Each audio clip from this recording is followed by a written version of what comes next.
Bonjour chers auditeurs, bienvenue à la web radio Lycée International Balzac.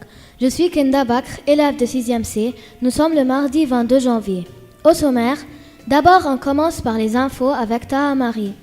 Puis nous avons une chronique avec Farida Walid sur les animaux en disparition.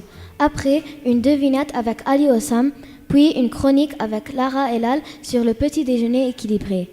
Enfin, une blague avec Nourallah Esham.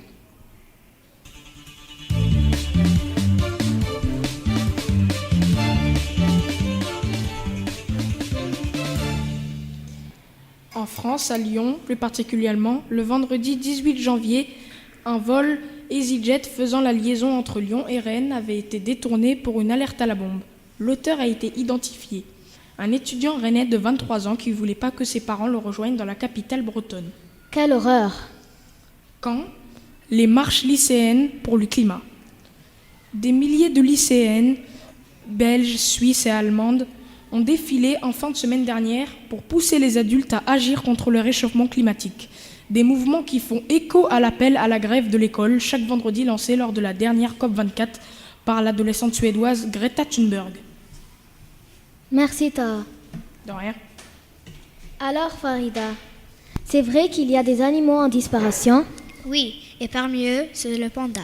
Le panda est un mammifère. Il est habituellement classé dans la famille des ursidés, endémique de la Chine centrale.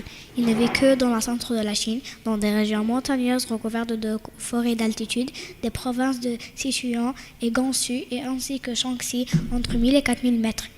Ils sont en voie de disparition car le bambou, leur nourriture, se diminue de sa quantité. Et on enchaîne avec l'ours blanc.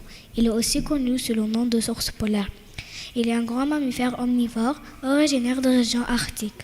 C'est avec l'ours kodiak et l'éléphant de mer, l'un des plus grands carnivores terrestres, et il figure au sommet de pyramides. L'ours polaire est en danger car la pollution et le réchauffement climatique, qui sont la cause de la fonte de la banquise et le raccourcissement de la période qui chasse, fragilisent l'état de la santé des ours et entraîne une baisse de taux de la reproduction des ours.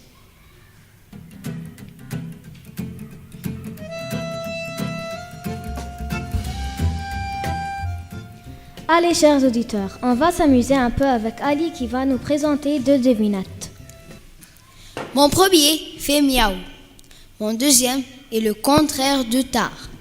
Mon tout est là où habitent des gens riches. C'est pas château?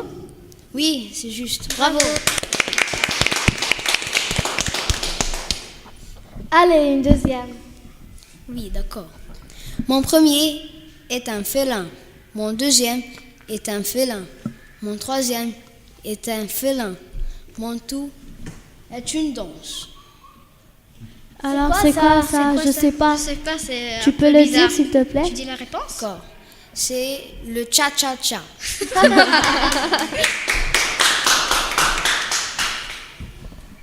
Alors Lara, qu'est-ce qu'un petit déjeuner équilibré?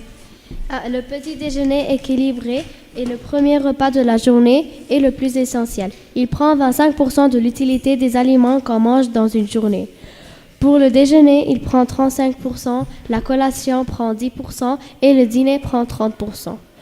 Pour les personnes suivant un rythme normal, le temps, la quantité, etc., participent à l'équilibre alimentaire quotidien. C'est un repas complémentaire aux 2 autres repas principaux qui sont le déjeuner et le dîner.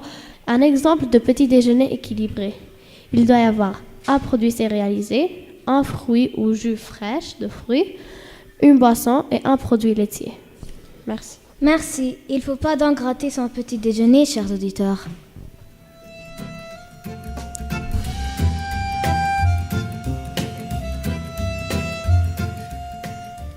Un peu de rire avec Nourallah. Alors Nourallah, après une longue journée scolaire, fais-nous rire un peu. Pourquoi les insectes ont des antennes? C'est pour visionner la télé. Celle-ci est prise de Youssef Bachar en 6e C. Une fois, 2 patates passaient la route. Soudain, elles ont vu une voiture écraser une patate. L'autre a dit « Oh purée !» Merci Nourallah. Merci chers camarades et merci à Madame Kamali à la console technique. Merci chers auditeurs, à une prochaine émission sur votre web radio Lycée International Balzac.